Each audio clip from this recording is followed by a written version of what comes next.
Hi everybody and welcome to this week's Monday Mojo. The quote comes from Mohandas Gandhi. Interdependence is and ought to be as much the ideal of man as self-sufficiency. Remember, he was the preeminent political and spiritual leader of the Indian independence movement. The inspiration for thought and emotion that life offers seems endless. However, there is none more powerful and compelling than how people interact. So many of our actions are inspired by other people, whether it be friends helping each other, or even mortal enemies forcing each other into defensive action.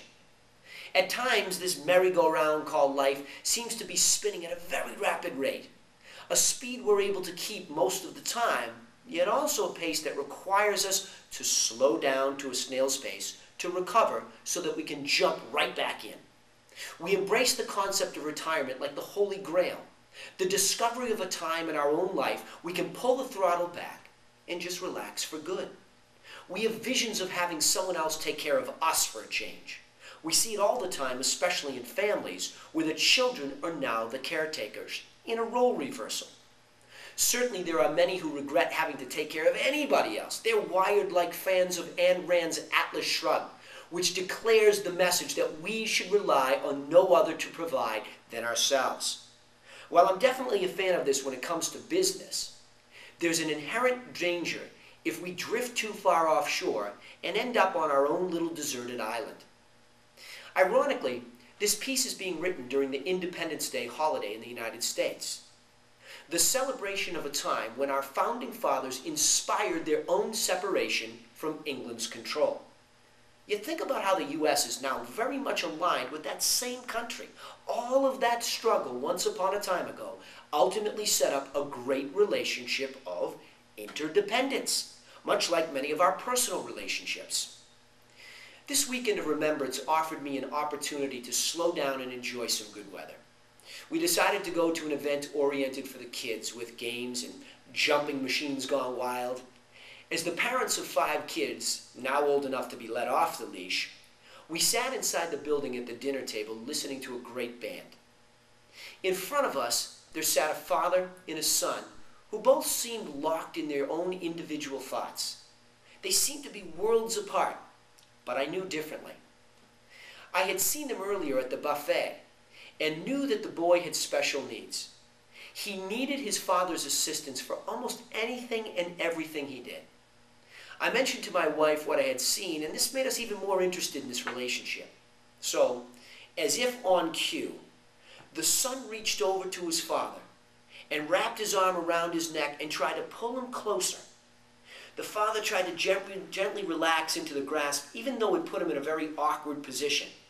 So very subtly, he just adjusted his chair so that the son could even more fully grab him. My written words would never do justice to this incredibly tender and special moment.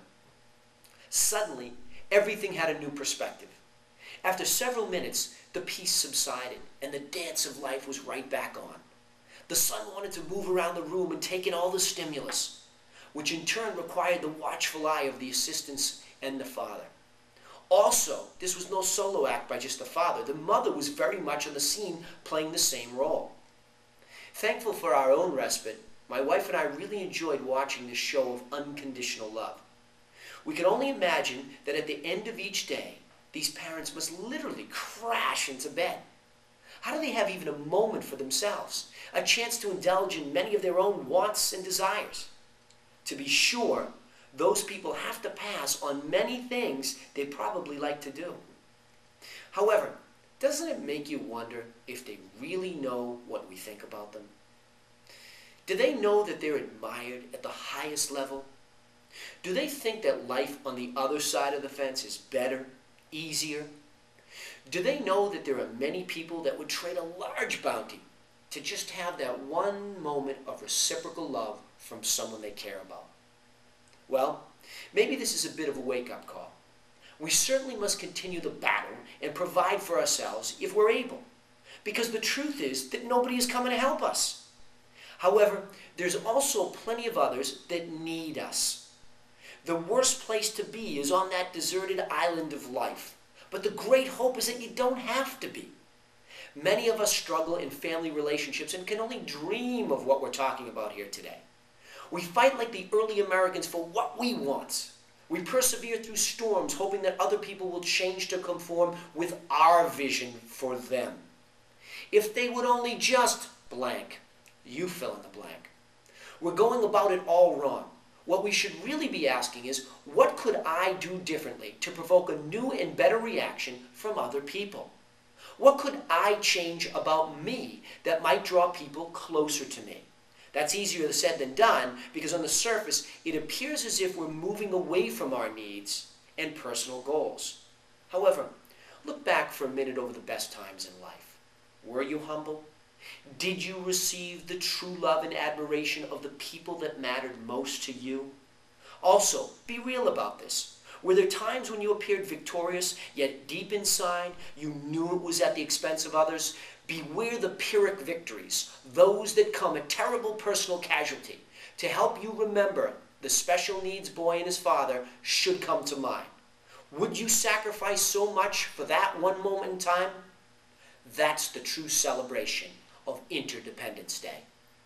This is another thinking tool brought to you by freethinkingtools.com. Think and thrive.